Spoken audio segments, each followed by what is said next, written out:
Hello and welcome to the first Scan Here to Help live chat. Um, we're really happy that you're joining us today. My name is Luis Flores and I'm the Executive Vice President of SCAN. And with me is Robert Sanchez, the coordinator for the medication assisted treatment for SCAN. So we're going to talk with you a little bit about the services that we provide through the medication assisted treatment program. But first of all, we want to let you know a little bit of our organization. SCAN was founded in 1982, so we celebrated already our 40th year serving Laredo and surrounding communities. Basically, SCAN is a nonprofit organization that was formed by community leaders, child advocates that really were interested in improving the lives of children.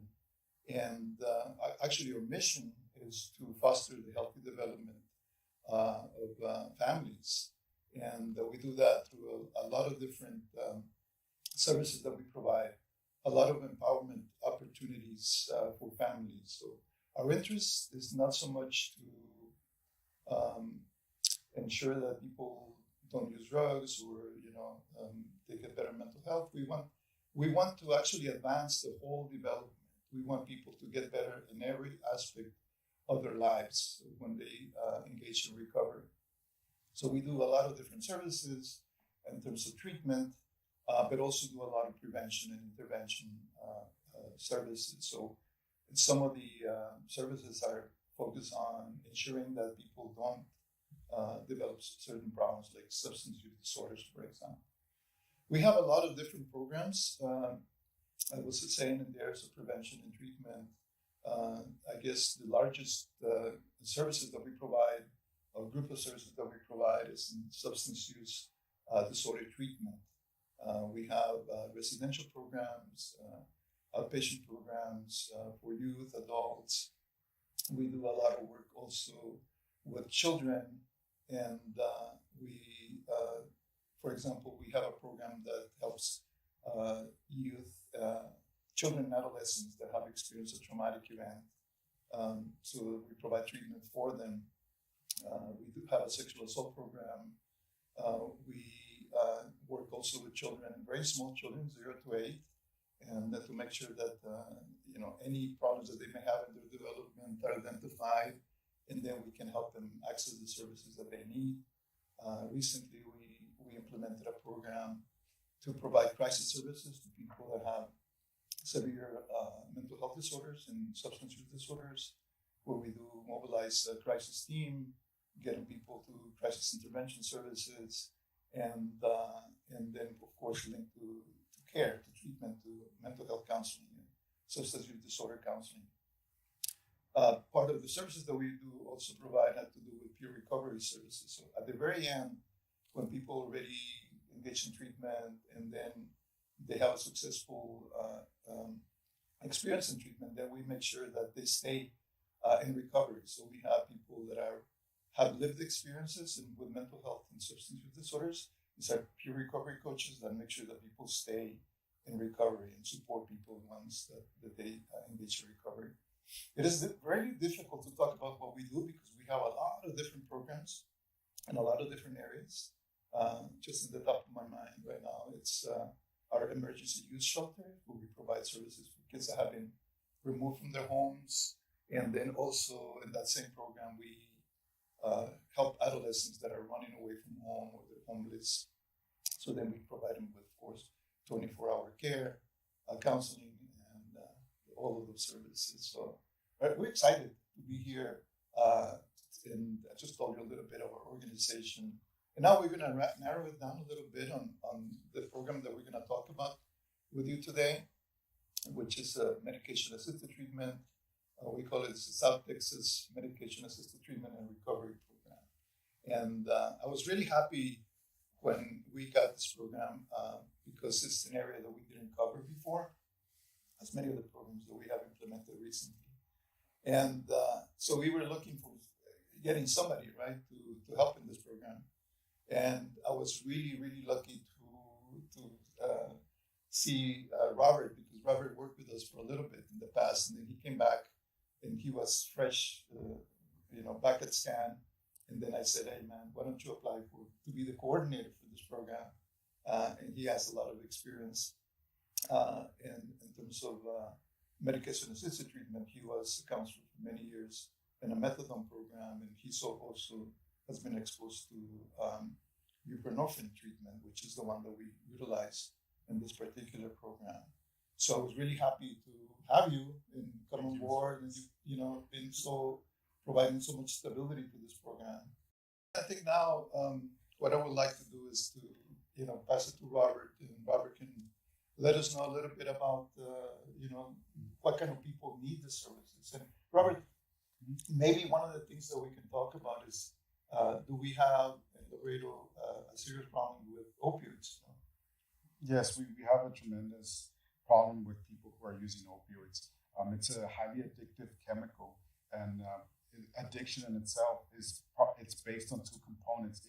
It's cue-induced, which that means people placing things that are conditioned that reinforces substance use, or it could be stress-induced as well. People who stop the heroin usage go through what's called withdrawals, and that not only reinforces the continuing drug-seeking behavior. So these two components are what called a biopsychosocial addiction. And not only do we have to educate the consumers about the addiction process, but also what are the services that we could provide here in the MAP program. It's a counseling and medication assistance. So it's actually two components in one, that we also try to educate the clients. There is help, and this is the help that we're offering. Counseling and medication. It's one of the best combinations that would help people free away from the addiction itself. Yeah, I think that people need to be aware, right, that addiction to opiates is really hard to break. Yes. That people do try to stop, but it is because the body needs it. Mm-hmm. So then when we're talking about people don't like to go in withdrawal, so that reinforces that. So addiction is so, we know it's a disease. Yes. And so then I think maybe our viewers would like to know why medication, because as you were talking about addiction, they may say, well, why don't they just quit? If they really want the willpower. It's not only about willpower, right? No. That it's hard for them to stop. Yes, again, it's the reinforcing, the negative reinforcement that occurs when a person's going through heroin withdrawals: nausea, dizziness, cold sweats, headaches, vomiting. All of these things reinforce the person to seek heroin again, and it's a highly addictive drug that requires medication like any other chronic medical disease like diabetes. We do have metformin that helps treat this medical condition, and it's been established that a person who needs a medicated assisted therapy is because it's linked to a chronic medical condition. Exactly. Yeah, we don't get angry with somebody who has diabetes and say, why don't you stop having diabetes? We actually provide medication. We're okay with it. Mm-hmm. But somehow when it comes to addiction, we don't view it as a disease. Maybe that's one of the carries a lot of stigma, right? Yes, it does carry a lot of stigma. And we do also educate the family members of what this medication is and how it's needed, and what are the benefits of MAD itself. For example, a person stays in treatment longer, does not commit crimes, is more likely to find employment, and comply with probation parole requirements. And for females, they're more likely to have a healthy baby, right? If they keep on being medically in maintenance, right? So all these benefits help society as a whole. You're seeing not so much crime rate. You're seeing people being employed, paying taxes, finding housing. Not only, and also taking care of themselves, whether it be medical appointments, whether it be mental health appointments, substance abuse counseling. Yeah, it's a whole. Yeah, no, and as you were talking about, that we want people to increase their functioning, right? Mm-hmm. Because whenever they're using heroin, they cannot function because they have to use and they go into withdrawals. And this medication gives them the stability to do a lot of the things that they could not do if they were on heroin. So, can you maybe we can talk a little bit about how the medication works. Would you be able to tell us about, I think it's called buprenorphine? Yes, buprenorphine. It's buprenorphine medication does require a person to go through precipitating withdrawals, which is stopping drug use of heroin in the past 12 hours. And then the medication, Suboxone, is introduced to the patient while they take sublingually underneath the mouth, underneath the tongue, I'm sorry.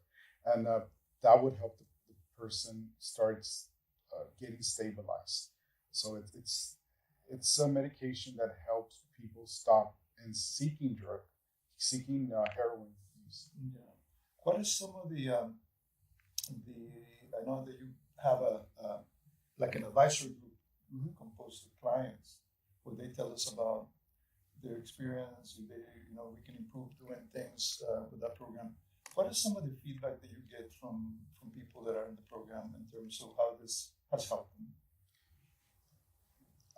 One of the biggest ones that I remember was a patient was saying that I'm more able to watch a Netflix series or I'll be able to watch TV without standing up from my living room couch and go finding heroin. Or I'm able to spend much more time with my family members, sitting down in the couch, having a conversation with my daughter, with my son, going and taking care of my mother to her doctor's appointments. I mean, all of these things that it's an eye opener for me that we're helping patients feel human again. Yeah, it's great. It's a great feeling, and I know when I was there, I was really moved by the comments that they talk about how it's impacted their lives. Is there anything else that might not escape my mind? There's so many things that I wanted to talk to you guys about, and since the first time that we do this, then simply escapes me. But are there anything else? Oh yeah, like how do people access services? Okay, we welcome walk-ins, and Monday through Friday from 8 to 5. If we do require people to have a state ID, Social Security number, birth certificate. If for some reason, we understand persons might not have an ID, we do ask at least to give us a Bethany House ID for people who are homeless, people who are coming or Mexican nationalists. We ask for their credencia. Anyways, we just need some kind of identification for us to keep on moving forward with the services, but we're not going to deny services to anyone that may need it. Yeah, and what we do is we provide free services to the community, so we don't deny services for anyone, like Robert was saying. And but sometimes we need those documents. But so then let's say that somebody calls or somebody shows up. By the way, the number is 956-724-3177. You can call in us for an appointment, or you can stop by at 1605 Sardania. And so they call, they set up an appointment. What are some of the things? What happens? They come in. What do you do? They come in, and then what we do is called a screening.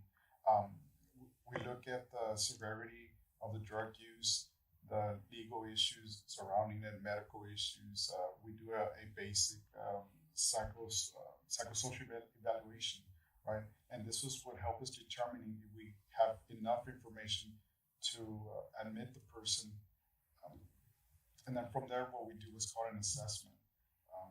And then later on, we do what's called a treatment plan. A treatment plan helps us look at the progress of each person and what areas we need to concentrate more on for the patient to keep on their recovery journey.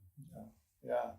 And then at what point do they get the medication? How do they get it right away? Or how does that work? The medication, what happens is when we call them in for an assessment, the doctor will evaluate the patient, making sure that they qualify for our services, that they are addicted to our opioids, right? So that at that point, what we do what's called as a nursing intake. We do an HIV, Hep C TB examinations. They do also their own medical assessment. And once that information has been compiled, then it goes to the other channel, which is our family nurse practitioner, Jesus Peña. And what he would do is his own assessment, which is the COWS assessment, and that he would look at the symptoms that the person is having at the moment, and then he adjusts the medication as needed. Yeah. So we are basically what the nurse does, check the withdrawals and then determine what is the best dose that will work for that person. So pretty much it. And then we also require that people come to counseling. And as Robert was talking about a treatment plan, in the treatment plan, the client and or the person that needs the services meets with the counselor, and they have a conversation about what are some of the things they would like to change in their lives according to what is important to the clients. And then we call this a treatment plan. It has goals. And so we help them, if it is a job or whatever, if it is issues with mental health, and we have goals for that. And there can be many other things. As Robert was talking about, people are involved with probation. Then we may help them comply with probation, give them that support, housing, or whatever it may be, and that the person needs. And the whole idea is to help them do those things that we take for granted, like Robert was talking about, watching a Netflix series or talking to your children, taking your kids out to play, going to work, things that we take for granted that may be easy for us, that may not be as easy for people that are struggling with an addiction to opiates, heroin and or other opiates. So I'm excited. I don't know if you want to add something. And so before we wrap up, is there anything else you want to add? Well, we're located at 1605 Saldaña Avenue, and we will be waiting and accepting anybody who may need services for their heroin addiction. There may be sometimes a slight delay because this program has a lot of demand, and then we can only admit so many people, but we definitely want to get you started as soon as possible. Just to let you know, in a way to wrap things up, this is a new program that we established. We got a grant for the Substance Abuse and Mental Health Services, and then that allows us to do that. So we implemented this program in this year. So it's brand new. It's working wonderfully. Has a lot of demand, and just want to remind you that as we do with this program, we're always looking for gaps in services in our community. And then we work really hard when there are funding opportunities, when the federal government or the state has funding opportunities, and then we apply. We try to score as high as possible so we can get the money, and that can translate into services for you. So you have somebody that's struggling with opioid addiction and is considering getting help, please call us. Or if you yourself, are struggling with it, and then know that help is here. If you're not ready, then it's okay. We understand. There will be a time. SCAN is here to help, and I think that's the name of the name of the podcast that we're doing today, which is the first one. SCAN definitely is here to help. So thank you so much, man. It was good to do this with you. Thank you so much. You guys take care.